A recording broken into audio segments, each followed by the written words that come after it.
Bismillahirrahmanirrahim. Alhamdulillahirabbil alamin. Wa bihi nasta'inu ala umuri dunya waddin. Wal 'aqibatu lil muttaqin. Wala 'udwana illa 'alal zalimin. Wa asyhadu an la ilaha illallah al-malikul haqqul mubin. Wa asyhadu anna Muhammadan 'abduhu wa rasuluhu shadiqu wa'dil amin. Wassalatu wassalamu ala asrafil anbiya'i wal mursalin wa ala alihi wa ashabihi ajmain wa man tabi'ahum bi ihsanin ila yaumiddin wa ba'd. Ayuhal ikhwah, pada sore hari kemarin kita sudah membahas jurus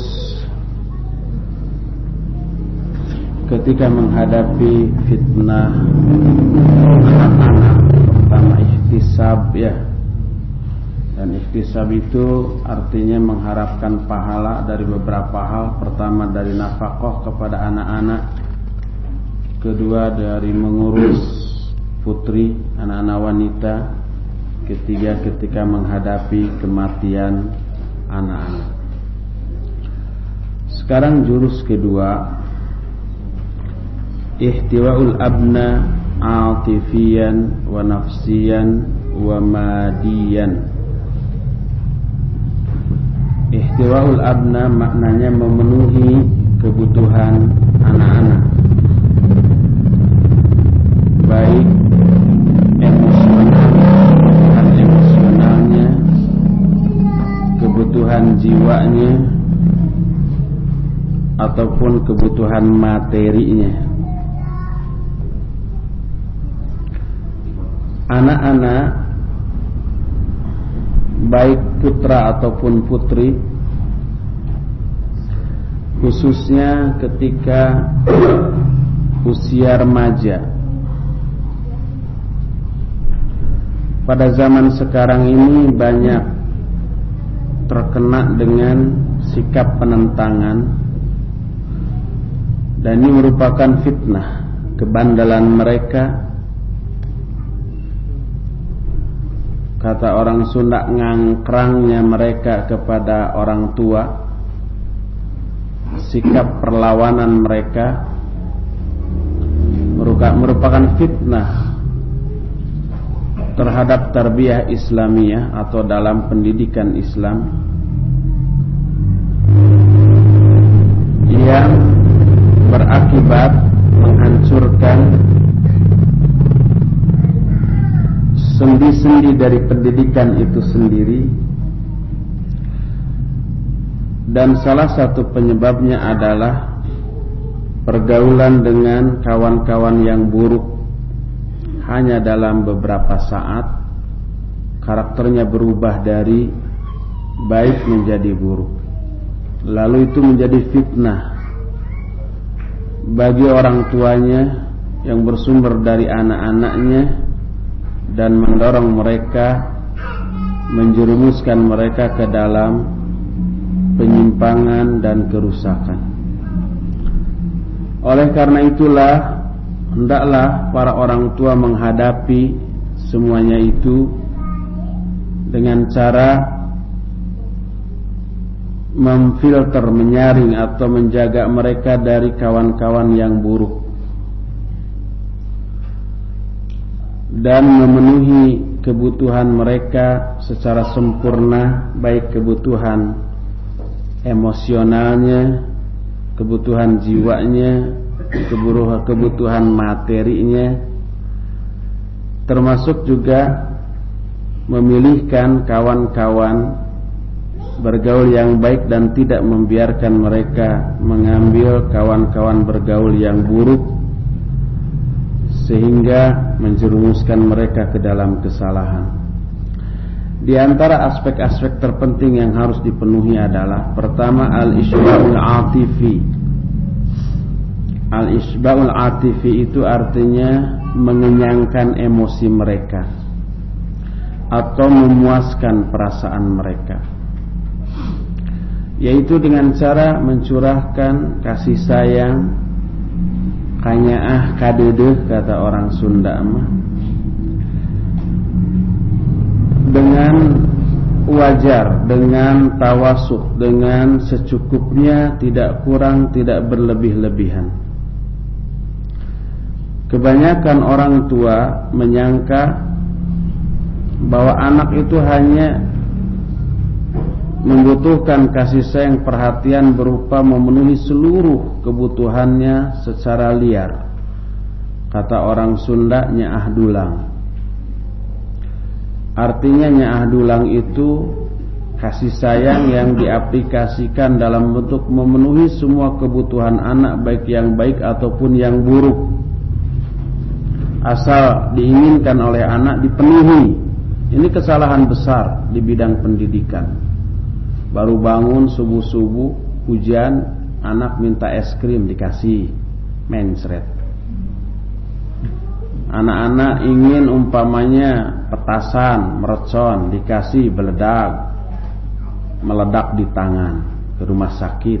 Pokoknya asal anak senang walaupun membahayakan, dipenuhi. Itu namanya nyaah dulang. Saya nggak tahu istilahnya dalam bahasa lain. Itu kesalahan besar dalam mendidik anak. Padahal anak-anak membutuhkan apa yang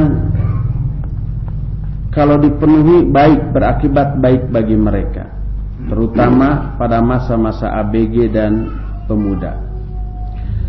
Tapi memenuhi kebutuhan mereka secara iktidal, tidak israf, tidak berlebih-lebihan, nyaah dulang tadi, sehingga berakibat mereka manja dan bersikap harus terpenuhinya semua kebutuhan mereka.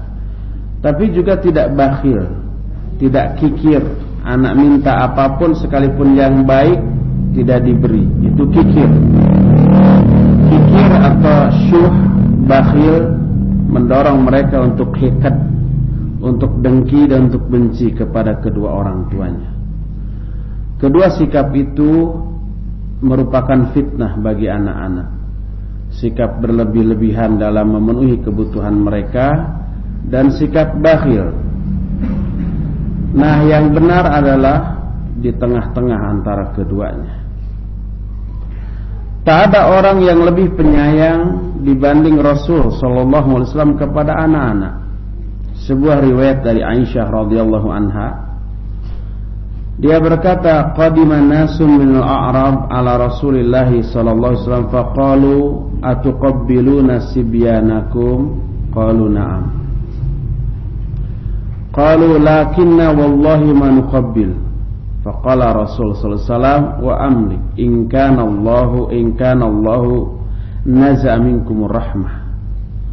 Ada sekelompok orang Arab Baduy datang kepada Rasul sallallahu alaihi wasallam.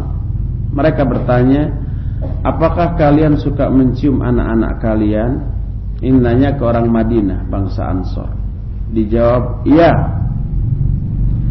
Mereka berkata lagi, adapun kami, demi Allah kami tidak pernah mencium anak-anak kami.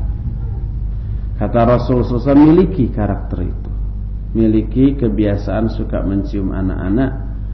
Karena kalau tidak Allah akan mencabut rahmat dari diri kalian, kasih sayang dari diri kalian. Nah, di sini riwayat Imam Muslim.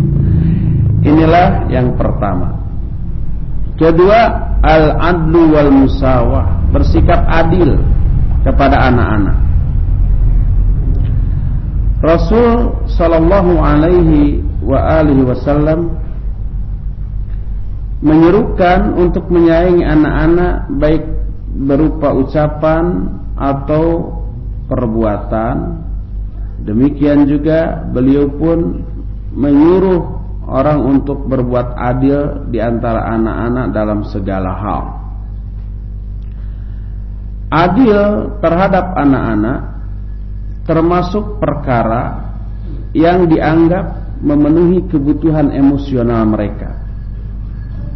Akan tapi kebanyakan orang tua, semoga Allah memberi hidayah kepada mereka, tidak adil dalam memperlakukan anak-anak dalam bermuamalah, membedakan sebagian dari sebagian yang lain. Di antara mereka ada yang lebih mengutamakan anak laki-laki daripada wanita. Ada juga yang lebih mengutamakan anak yang kecil daripada yang besar. Dan begitulah, ada yang dianak emaskan, ada yang dianak tirikan. Dan hal itu diaplikasikan dalam bentuk pemberian, baik pemberian materi ataupun maknawi. Pemberian materi berupa uang, makanan, atau kebutuhan materi lainnya dibedakan. Yang lebih dikasih, disayangi, diberi lebih. Sama-sama SMP, tapi karena yang satu bungsu, yang satu lagi umpamanya pangais bungsu, yang bungsu lebih disayangi, bekalnya yang bungsu 20.000, yang pangais bungsu 2.000. Tidak adil. Contoh kebutuhan maknawi ya perhatian dan kasih sayang. Kalau ada si bungsu curhat, ditanggapi, diberi solusi, diberi support. Kalau pangais bungsu datang curhat, dibentak, hadapi sendiri, cengeng umpamanya. Cara seperti ini bisa menimbulkan fitnah, baik bagi bapaknya, orang tuanya, ataupun anak-anaknya, dan mendorong mereka untuk menimbulkan kecemburuan kepada sesama saudaranya. Bahkan ketidakadilan itu menimbulkan permusuhan, kegoncangan psikis, kejiwaan, dan bisa menghancurkan perasaan mereka. Oleh karena itu Rasul alaihi salatu wassalam mewanti-wanti kita dari sikap itu. Sebuah hadis dari Nu'man bin Bashir radhiyallahu anhuma, dia khutbah di atas mimbar, kata dia, a'tani abi Atiyah. Faqalat Umrah bintu Rawahah, la arda hatta tushhida Rasulullah sallallahu alaihi wasallam. Kata Nu'man, bapakku yaitu Abu Atiyah memberikan sesuatu kepadaku. Berkatalah Umrah bintu Rawahah. Umrah itu istrinya bapaknya, jadi ibunya. Kata ibunya, aku tidak ridho terhadap pemberian ini sampai kamu meminta persaksian Rasul sallallahu alaihi wasallam tentang hal ini. Berkatalah sang ayah, inni a'taitu ibni min Umrah bintu Rawahah Atiyah fa amaratni an ushhidaka ya Rasulullah. Saya memberikan pemberian kepada anakku, tapi istriku itu Umrah binti Rawahah menyuruhku untuk menjadikan engkau sebagai saksi atas pemberian ini. Bertanyalah Rasul SAW, a'taita sa'ira waladika mithla hadza, apakah engkau memberikan kepada seluruh anak-anakmu pemberian seperti ini? Dia menjawab, tidak. Kata Nabi SAW, fattaqullah wa'dilu baina auladikum, bertakwalah kamu kepada Allah dan berbuat adillah kepada semua anak-anakmu. Jadi dinasihati oleh Rasul SAW. Karena itu tidak adil hanya ngasih ke satu anak, anak lain tidak. Hadis ini riwayat Imam Al-Bukhari. Dalam riwayat Muslim disebutkan, in talaqa bi abi yahmiluni ila Rasulillah sallallahu alaihi wasallam. Faqala ya Rasulullah, ashhid anni qad nahaltu Nu'man kadza wa kadza min mali. Faqala akullu banika qad nahalta mithla ma nahalta Nu'man? Qala la. Qala fa ashhid ala hadha ghairi. Thumma qala ayasurruka an yakunu ilaika fil birri sawa? Qala bala. Qala fala idzan. Kata Nu'man, bapakku membawaku kepada Rasul sallallahu alaihi wasallam. Lalu bapakku berkata, wahai Rasulullah, saksikan, aku telah memberikan kepada Nu'man sekian dari hartaku. Kata Rasul sallallahu alaihi wasallam, apakah semua anakmu kamu berikan seperti yang kamu berikan kepada Nu'man? Dijawab, tidak. Nabi berkata, cari saksi selain aku terhadap perkara ini. Nabi enggak mau menjadi saksi terhadap hal itu.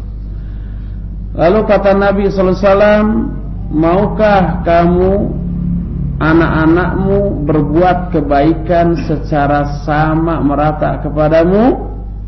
Kata bapaknya Nu'man, mau dong. Fala idzan, kalau begitu jangan kamu berbuat demikian.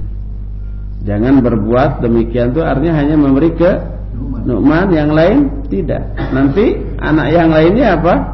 Cemburu kan? Akhirnya wah, si Nu'man tuh anak emas, kita anak tiri. Akhirnya yang merasa dianaktirikan tidak akan berbuat baik lagi kepada bapaknya. Bapak juga jahat, nggak adil lah. Kita nggak perlu lagi berbuat baik kepada bapak. Akhirnya kan begitu. Dua hadis tadi menunjukkan bahwa orang yang membeda-bedakan antara anak-anaknya dalam hal pemberian, berarti dia telah menanamkan pohon kurma yang pahit di antara anak-anaknya. Maka dia setelah itu jangan berharap menunggu-nunggu kebaikan dari anak-anaknya kepada dirinya, kepada orang tua. Jangan berharap anaknya kelak akan berbuat baik kepada sang bapak. Kalau bapak menganaktirikan sebagian anak-anaknya dan menganakmaskan sebagian yang lain. Sikap seperti ini akan melahirkan sikap yang garing. Jufa bahasa Arabnya. Jufa itu apa? Garing atau gersang. Kegaringan, kegersangan bukan hanya kepada benda ya. Benda ada yang garing dan gersang ya. Tanah gitu ya. Sikap juga ada garing loh. Sikap garing itu sikap yang kasar, yang keras, yang kata orang Sunda mah tegeg. Tegeg itu sikap yang tidak bersahabat, yang nyelekit. Kalau bicara tidak enak, nyentuh. Kalau bersikap tidak bersahabat. Itu namanya tegeg. Itu istilahnya garing. Itulah bahasa Arabnya jufa. Oleh karena itu tidak halal bagi orang tua manapun membedakan sikap kepada anak-anaknya dalam hal pemberian. Karena dari sana akan lahir atau sama dengan menanamkan sikap permusuhan di antara anak-anaknya. Anak yang dianaktirikan akan benci kepada anak yang dianakmaskan. Contoh nyata siapa? Kisah Nabi Yusuf alaihi salatu wassalam. Sehingga kakak-kakaknya dengki, kedengkiannya mendorong mereka untuk mencelakakan Yusuf alaihi salatu wassalam. Tadinya mau diburu ya, tapi kurang begitu tega merenannya, buruk-buruk papan jati. Artinya apa? Sejelek-jeleknya juga ke saudara sendiri. Tapi walaupun ke saudara sendiri yang sikapnya jelek, mah tetap aja jelek. Walaupun tidak dibunuh, dijebruskan kemana? Ke sumur.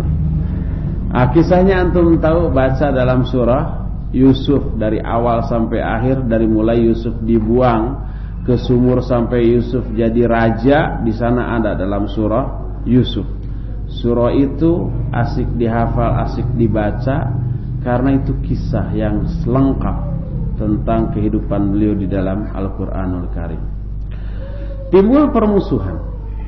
Oleh karena itu wajib berbuat adil di antara mereka dalam hal pemberian hadiah, dalam hal pemberian apa saja, baik pakaian, makanan atau perlengkapan peralatan, termasuk juga muda'abah, kubulat, bal nadharat, canda, ciuman, serta termasuk bahkan an-nadharat, pandangan kasih sayang. Kalau kita memandang si bungsu dengan pandangan kasih sayang, diusap-usap.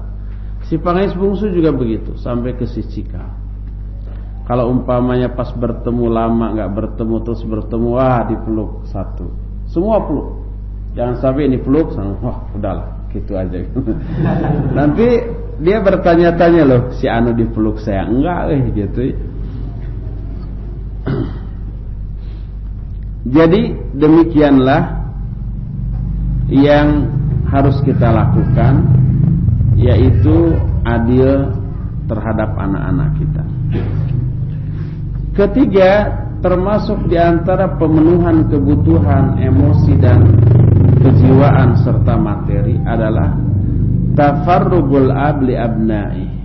Tafarrugnya ayah atau orang tua terhadap anaknya. Tafarrug artinya menyediakan waktu untuk ngobrol, untuk bercanda, untuk bersama-sama, untuk menampung curhat dan memberikan solusi. Itu tafarrug. Di antara perkara yang merupakan perwujudan dari pemenuhan kebutuhan jiwa dan emosi sang anak adalah tafarrugnya menyediakan waktunya ayah terhadap anak-anak. Jadi siapkan waktu untuk duduk-duduk dengan istri, dengan anak-anak, lalu kumpul dengan mereka, bercanda dengan mereka, mengajari mereka, mendidik, membimbing mereka, dan bila perlu menceritakan beberapa kisah yang bagus untuk mereka. Kisah ayahnya semasa kecil, yang baik-baik tentu saja. Nakalnya jangan diceritakan. Sebab kalau nakalnya diceritakan dulu ya ayah ya, nakalnya bukan main. Jambu tetangga itu siangnya lebut. Lebut itu apa? Ranum bukan, lebut itu banyak buahnya. Itu lebut. Lebat. Lebat. Kalau lebat bisa ditujukan ke hujan, tapi kalau lebut nggak bisa. Oh hujan lebut nggak. Lebut itu banyak buahnya. Malamnya disikat semua. Besoknya yang punyanya pagi sudah siap karung mau memanen, loh habis. Bapak itu. Yang gitu jangan diceritakan. Nanti ditiru anak-anak. Ya kalau begitu saya jauh lebih baik dari bapak ya. Sekali-kali perlu juga tuh. Nanti bisa begitu. Yang jelek-jelek jangan. Yang jelek-jelek jangan. Sehingga ada ikhwan yang cerita ke saya, punya anak, aduh bandelnya luar biasa. Apa kata ayahnya? Anak saya segitu tuh soleh tuh dibanding saya dulu. Gitu. Saya jauh lebih dari itu katanya. Oh pantas saya gitu. Saya khawatir dia menceritakan kenakalan dia ke anak-anaknya. Jangan. Karena apa? Itu termasuk mujahir. Mujahir itu orang yang memberitahukan kemaksiatan atau kekeliruan, kesalahan yang dilakukannya kepada orang lain, termasuk kepada anak-anak. Nggak boleh itu mujahir. Jadi yang baik-baikannya, walaupun yang jeleknya banyak, jangan diceritakan. Kisahkan bagaimana dulu kita sebagai bapak menderita ketika belajar, sampai bercucuran keringat, air mata, kekecewaan, kesedihan, lapar, haus, kedinginan, kehujanan, gitu ya, ceritakan. Tapi berbuah manis pada akhirnya. Dan selain itu, buka hati dan telinga lebar-lebar menampung keluhan mereka, cita-cita dan keinginan mereka, muskilah atau permasalahan yang mereka curhatkan. Buka. Nah, dan berikan solusi. Ibu anaknya dibawa keluar dulu ya, sebab ibunya juga akan konsentrasi mendengarnya selain mengganggu yang lain. Bawa keluar dulu. Rasul sallallahu alaihi wasallam bersabda, ahabbul ibadi ilallah anfa'hum li'iyalihi. Hamba yang paling dicintai oleh Allah adalah hamba yang paling bermanfaat bagi keluarganya. Tidak hanya memberi manfaat secara materi, tapi juga secara psikis. Anak umpamanya kelihatan murung gitu ya, pasti ada masalah. Tanya, ada apa yang bisa, apa yang kamu perlukan, apa yang bisa dibantu. Mungkin ada anaknya yang lebih gede gitu ya, malakin dia terus gitu ya, lapor ke guru nggak digubris. Nah, kita beri solusi yang bisa memberikan support dan kekuatan psikis kepada dia menghadapi hal seperti itu. Dan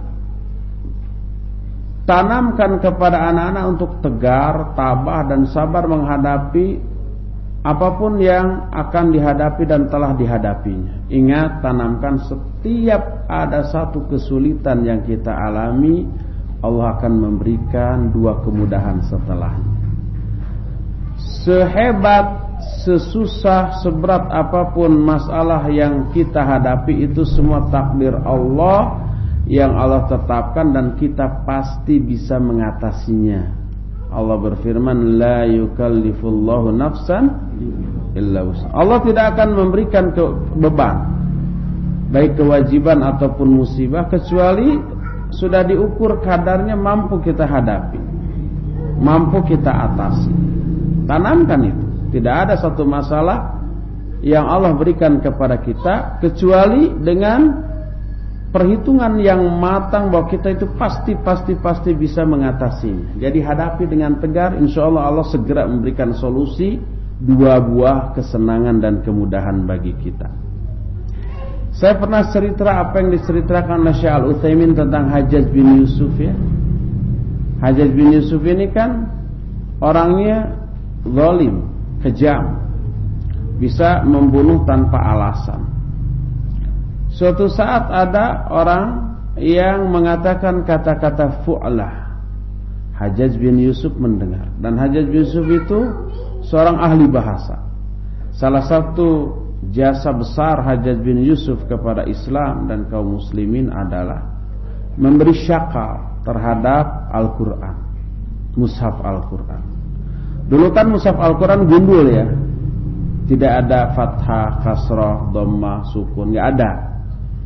Otomatis orang yang nggak ngerti bahasa Arab nggak akan bisa tuh baca Al-Quran. Nah, Hajjaj bin Yusuf lah yang berjasa memberikan syakal, sehingga orang yang tidak mengerti bahasa Arab pun bisa baca Al-Qurannya walaupun nggak ngerti. Coba kalau gundul seperti kita ini, bisa-bisa salah bacanya. Tapi itu jasanya yang besar, dan semoga jasa yang besar itu bisa menghapus kesalahan-kesalahan. Sejahat apapun dia tidak keluar dari Islam, sehingga berhak memperoleh doa dari kita, tarahum dari kita. Nah, ketika ada orang yang mengatakan kata-kata fu'lah terdengar oleh Hajjaj, kata Hajjaj, fu'lah bukan bahasa Arab. Kata dia, bahasa Arab. Kata dia, berikan saksi orang Arab asli yang menyatakan fu'lah dari bahasa Arab. Kalau enggak dapat, saya bunuh kamu. Gara-gara fu'lah nyawa taruhannya. Dia merasakan kesulitan secara psikis, sumpah, terancam jiwanya. Enggak bisa lari kemanapun. Hajjaj itu panglima, pangablah kalau sekarang ini. Mudah dicari, ngumpet di mana enggak bisa. Dan Hajjaj ini selalu melaksanakan apa yang diucapkan. Kalau enggak ada saksi bagi kamu yang mendukung omongan kamu bahwa fu'lah bahasa Arab, saya bunuh kamu. Stres kan? Wah, nyawa nih taruhannya dari fu'lah. Pergilah dia mencari. Nah, dia mengalami satu kesulitan. Suatu saat tanpa sengaja ketika dia lewat di rombongan seorang Arab, dia mendengar salah satu di antara orang Arab itu mengatakan kata-kata fu'lah. Oh, dia senang. Dia hampiri. Kamu orang Arab? Iya. Kamu mengatakan fu'lah? Iya. Apa fu'lah bahasa Arab? Iya dong. Kamu mau menjadi saksi di hadapan Hajjaj bin Yusuf bahwa fu'lah bahasa Arab? Mau. Senang dia. Inilah kemudahan pertama yang Allah berikan kepada dia setelah terhimpit kesulitan, diancam jiwanya. Dibawalah orang itu mau menghadap Hajjaj bin Yusuf. Di tengah jalan tersiar kabar bahwa Hajjaj bin Yusuf sudah meninggal. Senang lagi dia. 2 kali kemudahan langsung saat itu. Dan kata dia, saya tidak tahu mana yang lebih saya sukai. Apakah yang lebih saya sukai itu adalah menemukan orang Arab yang menjadi saksi atas kata-kata fu'lah, ataukah kabar kematian Hajjaj bin Yusuf. Saya nggak tahu mana yang lebih menyenangkan. Yang jelas dua-duanya menyenangkan. Inilah salah satu contoh tatbik atau perwujudan dari ayat inna ma'al usri yusron, inna ma'al usri yusron, yang maknanya adalah setelah satu kesulitan akan datang dua kemudahan. Itu makna dari ayat tersebut. Contohnya itu dijelaskan oleh Syekh Al-Utsaimin dan beliau kisahkan di dalam kitab Syarah Riyadhus Shalihin.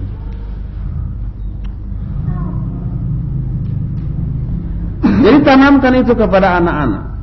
Ketika anak-anak itu menghadapi masalah di sekolahnya, di pesantrennya, di pergaulan dengan teman-temannya, nah, berikan support sehingga anak itu memiliki keyakinan seperti itu, sehingga optimis dalam menghadapi apapun. Sehingga ketika dia menghadapi musibah yang memberatkan, menyulitkan, langsung muncul optimismenya. Wah, setelah kesulitan ini berlalu saya akan diberikan dua kemudahan oleh Allah. Sehingga dia tidak stres menghadapi hal itu. Ibarat orang naik gunung, nanjakan, capek, lelah.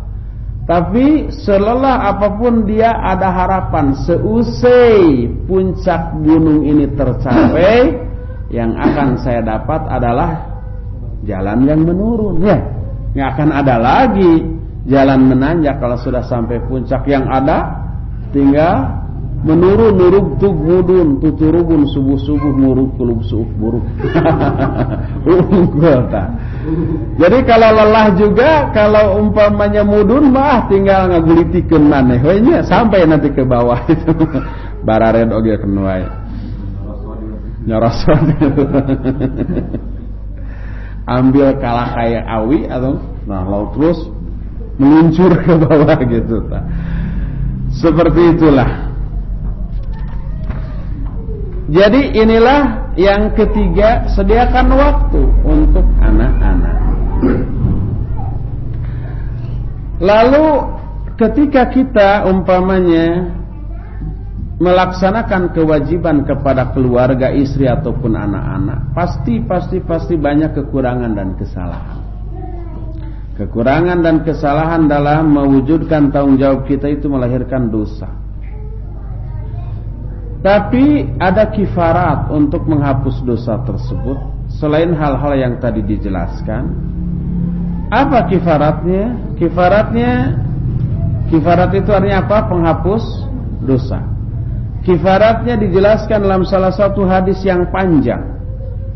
Tapi salah satu kalimat dari hadis ini adalah fitnatur rajuli fi ahli wa malihi wa waladihi wa jarihi yukaffiruha as-salatu was-sadaqah wal amru bil ma'ruf wan nahyu 'anil munkar.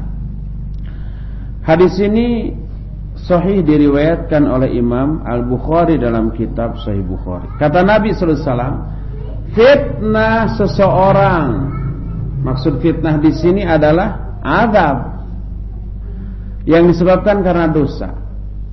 Fitnah seseorang terhadap keluarganya, hartanya, anaknya, tetangganya, itu bisa dihapus oleh sholat, sedekah, dan amar ma'ruf nahi munkar.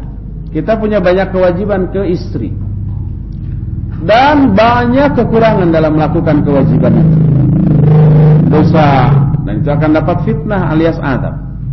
Demikian juga ketika mengelola harta, banyak kekurangan, dari sana melahirkan dosa, dan itu akan terkena fitnah alias azab atas dosa itu. Demikian juga ke anak, demikian juga ke tetangga. Tapi semua itu ada penghapusnya. Apa penghapusnya? Perbanyak sholat, perbanyak sedekah, perbanyak amar ma'ruf nahi munkar.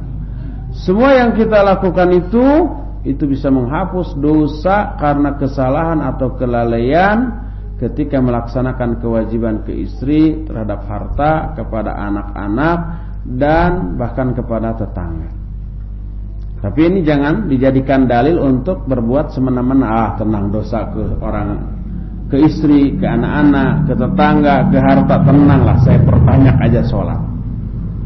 Akhirnya dia karena terlalu pede, dengan banyaknya sholat, sedekah dan amar ma'ruf nahi munkar, akhirnya istrinya dilalaikan, anaknya dilalaikan, hartanya dimanage secara batil, tetangganya juga dilabrak gitu ya, disakiti, diganggu, dan tetap pede tenang, semua dosanya terhapus oleh sholat saya, oleh sedekah saya, oleh amar ma'ruf nahi munkar.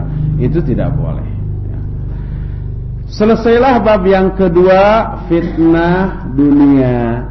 Fitnah dunia itu pertama fitnah lisan ya, kedua fitnah wanita, ketiga fitnah anak-anak, dan seterusnya sudah dijelaskan. Sehingga nanti kita akan tinggal memasuki bab ketiga, yaitu al-fitanul muqbilah, fitnah-fitnah yang akan datang nanti. Di sini akan dibahas 4 fasal: fitnah haraj itu pembunuhan, fitnah dajjal, fitnah mati, dan fitnah kubur. Nah, itu seru-seru itu. Baik, sampai di sini kita buka sesi tanya jawab. Alhamdulillah. Fadhal.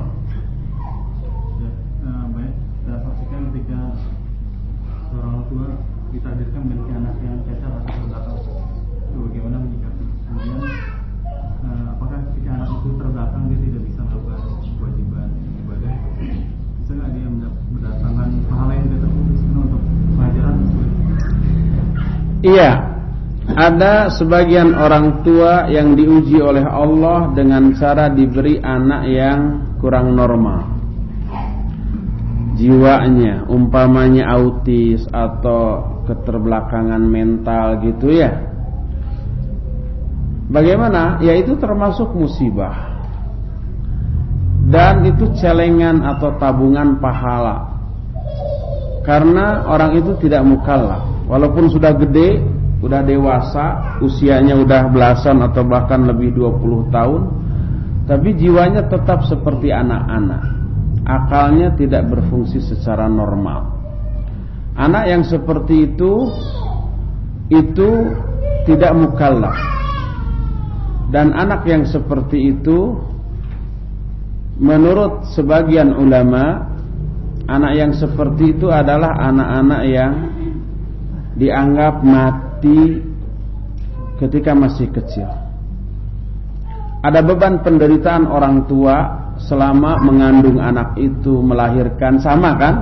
Mengandung dan melahirkan serta mengurus anak yang keterbelakangan mental dengan yang normal sama menderita. Dan itu melahirkan pahala yang banyak dan menggugurkan dosa yang banyak. Terus kasih sayang orang tua kepada anak yang seperti itu tidak beda dengan yang normal, bahkan bisa lebih. Karena anak ini punya kekurangan sehingga lebih menyedihkan ya, sehingga lebih layak untuk diberi kasih sayang dan perhatian yang lebih. Nah, anak yang seperti ini tabungan bagi kedua orang tuanya. Sebuah riwayat yang dikutip oleh Ali Al-Hakam dalam kitab Mukhtasar Ma'arijul Qabul, ketika menjelaskan tentang nasib anak-anak yang mati ketika kecil. Ada ikhtilaf di sana, tapi yang lebih kuat adalah yang masuk surga. Nah, ada riwayat 5 orang jenis manusia yang kelak di hari kiamat memberikan uzur kepada Allah Subhanahu wa ta'ala. 5 orang manusia itu, pertama adalah orang yang pikun. Islam datang ketika mereka pikun. Kedua, orang gila. Islam datang ketika mereka ini sudah gila. Yang ketiganya anak-anak. Mereka mati ketika anak-anak. Nah, kemudian yang keempatnya orang yang mati pada masa fatrah. Pada masa fatrah adalah masa ketika tidak ada nabi. Nabi yang dulu sudah meninggal lama banget gitu ya, dan ajaran sudah banyak yang dirubah. Nabi yang baru belum muncul. Itu sebelum Nabi Muhammad SAW. Setelah Nabi Muhammad SAW lahir dan meninggal, nggak ada lagi masa fatrah. Sebab dakwah Islam menyebar, walaupun nabinya sudah tidak ada, tetapi para duatnya, para ulamanya ada. dan itu sampai dakwah kepada mereka. Jadi masa fatrah hanya berlaku sebelum zaman Nabi Muhammad SAW. Yang terakhir ini adalah orang yang autis, orang yang mengalami keterbelakangan mental. Orang gila, orang pikun, dan orang yang mengalami keterbelakangan mental nanti di akhirat berhujah, Rabbi ja'al Islam walam aqil syai'a. Ya Allah, Islam datang ketika aku tidak bisa berpikir, tidak bisa memahami apapun. Itu sama tiga-tiganya. Orang yang sudah pikun, orang gila, dan orang yang autis atau yang mengalami keterbelakangan mental, yang tidak bisa berpikir, akalnya tidak berfungsi secara normal seperti umumnya manusia. Nah, ini nasibnya sama, termasuk anak-anak juga. Anak-anak menyatakan Islam datang ketika saya belum bisa memahami apapun, dan mati dalam keadaan demikian. Keempat poin ini, kalau umpamanya betul-betul mereka itu tidak mukallaf, tidak bisa berpikir, maka menurut pendapat yang lebih rajih mereka ke surga. Oleh karena itulah itu menjadi tabungan bagi kedua orang tuanya, asal sabar dan tabah menerima semua itu. Wallahu a'lam. Sebatas apa berbakti kepada orang tua yang tidak bertakwa kepada Allah? Sama berbakti kepada orang tua, baik orang tua itu yang soleh ataupun yang salah, yang takwa ataupun yang maksiat, sama, yaitu melaksanakan semua perintahnya yang baik dan menjauhi semua larangannya yang melarang dari hal-hal yang buruk. Kecuali kalau menyuruh maksiat, melarang dari ibadah, itu nggak boleh taat. Kata orang tuanya jangan pakai kerudung begitulah, ngewa, kaluman, hareudang, siga bebogig. Itu nggak boleh dituruti. Yalah, demi berbuat baik ke orang tua dibuka bulucun, itu nggak boleh ditaati, karena menyuruh kepada keburukan, membuka aurat. Atau umpamanya melarang dari perbuatan baik. Sholat tuh nggak perlu ke masjid, tuh sudah di sini cepatlah 2 menit selesai, banyak kerjaan. Nah, itu nggak perlu digubris, tetap saja kita ke masjid. Jadi dalam hal-hal yang buruk jangan ditaati. Tapi ketika orang tua memerintahkan hal yang tidak maksiat, tolong belikan kopi ke warung, wajib taat. Tolong belanja ke pasar, di daftar belanjaannya pakai uang sendiri, dan kita punya, wajib taat. Jadi baik takwa ataupun tidak, orang tua itu tetap wajib ditaati di dalam hal yang baiknya. Kalau beri rokok itu nggak boleh. Kalau beri rokok ambil uangnya belikan permen, ya.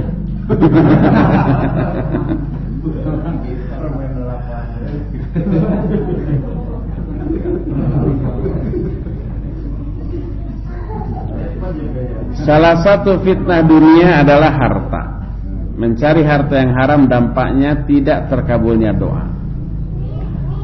Apabila statusnya sebagai anak dari orang tua yang seperti itu, apa doa anak tersebut tidak akan dikabulkan juga? Ini pernah ditanyakan kepada Syekh Al-Albani rahimahullah, anak yang orang tuanya kerja di dinas perpajakan. Si anak ini curhat, dia dibiayai masih sepenuhnya oleh orang tua, belum kerja, tapi orang tuanya bersumber dari yang haram. Syekh Al-Albani menjawab, pertama, kalau mampu, setiap orang yang sudah dewasa, balik, berupayalah untuk mandiri, memenuhi kebutuhan hidup sendiri, cari penghasilan sendiri. Kalau tidak memungkinkan, kondisinya masih umpamanya disubsidi 100% oleh anaknya, oleh ayahnya, dan ayahnya kerja di sebuah tempat yang haram, maka ambil sesuai kebutuhan pokok dan tidak berlebih-lebihan. Sekedar untuk makan, minum, kemudian tempat kos dan biaya sekolah. Jangan berlebihan dan tetap berupaya untuk mencari penghasilan sendiri yang halal. Bagaimana dengan balasan dari Allah bagi anak yang ditinggalkan oleh kedua orang tuanya? Ditinggal apa ini? Mati. Iya, dia yatim piatu berarti. Ini tinggal jangan-jangan dibuang gitu. Mungkin ditinggalkan masalahnya, bukan ditinggal mati, ditinggalkan. Mungkin orang tuanya nggak mau ngurus gitu ya, ke rumah sakit setelah melahirkan kabur, anaknya ditinggal di rumah sakit atau di bidan, atau setelah melahirkan diurus dulu, dimandiin, dibulen, diselimuti, simpen aja di pintu rumah orang kaya biar diurus. Orang tua itu durhaka, dosa besar, durhaka kepada Allah bukan kepada anaknya. Dia berdosa besar karena menyia-nyiakan apa yang menjadi tanggung jawabnya. Kalau orang tua itu menganggap dia tidak bisa menafkahi, memberi makan yang layak, ingat, kebutuhan anak tidak hanya makanan, tapi juga butuh perhatian, pengurusan, kasih sayang, pendidikan dari anak-anaknya. Dan itu akan berbeda dengan cara mengurus orang yang bukan ibu kandungnya sendiri.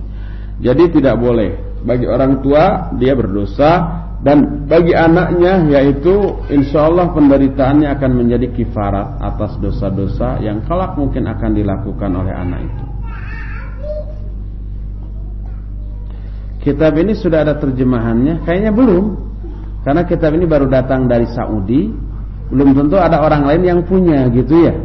Ini kitab ini dibawa oleh Ustadz Nuruddin dari sono ke sini, lalu saya langsung fotokopi, langsung kita bahas di sini.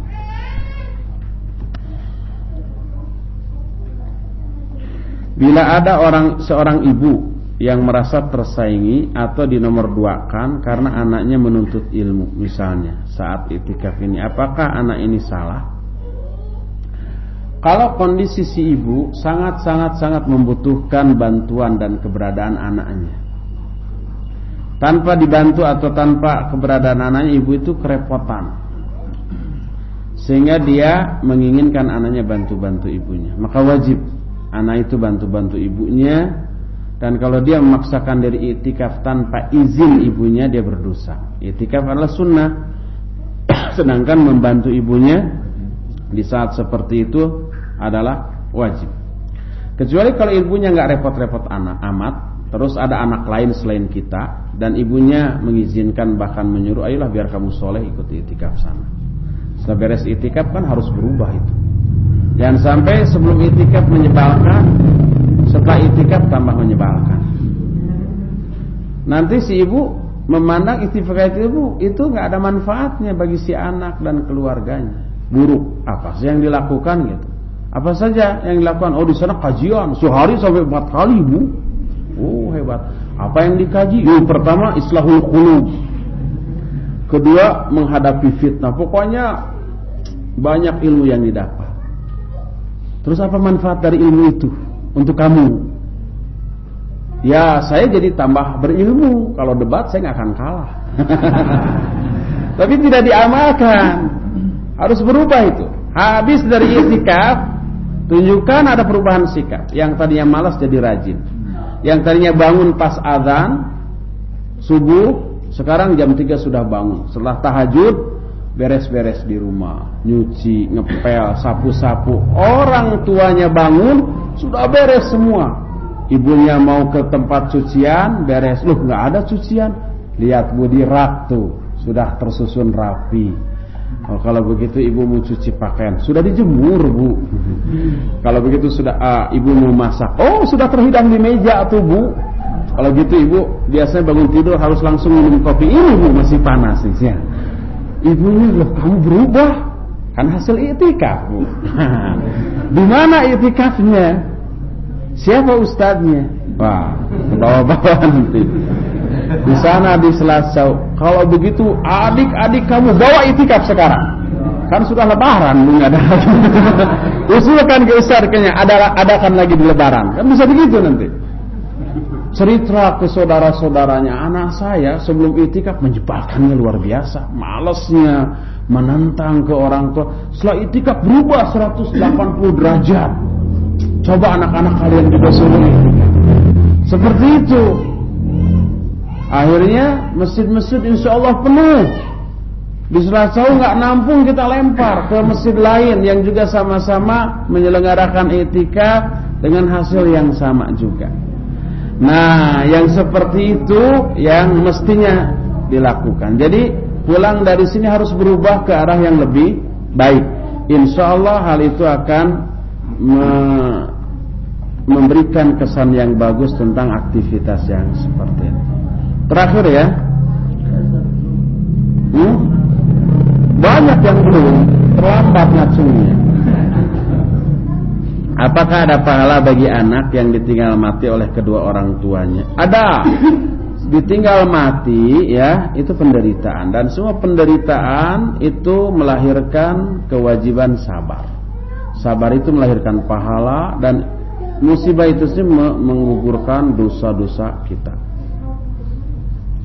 Dan bolehkah anak tersebut meratap? Tidak boleh kalau meratap ya. Menangis dengan nangisan yang wajar boleh. Nabi SAW juga menangis ketika anaknya yang namanya Ibrahim meninggal. Menangis bercucuran air matanya, itu boleh. Yang tidak boleh meratap. Meratap itu dengan cara umpamanya berteriak-teriak histeris, menjambak-jambak rambutnya sendiri, mengoyak-ngoyak pakaiannya, mencakar-cakar pipinya, terus gogoleran gitu ya, lolongseran, menunjukkan ketidakrelaan dia terhadap takdir Allah. Itu yang tidak boleh gitu ya. Tapi sekedar menangis secara wajar dibolehkan tanpa meratap. Sampai di sini dulu, kita break dulu sebentar. Setelah itu kita masuk kepada manasik haji lanjutan kemarin. Ikhwan boleh ikut, boleh juga tidur, tapi jangan ngobrol dan jangan ngorok sehingga tidak mengganggu. Nanti materi ini kan kita lanjutkan ba'da asar. Subhanakallahum bihamdik, asyhadu an la ilaha illa ant, astaghfiruka wa atubu ilaik. Alhamdulillah.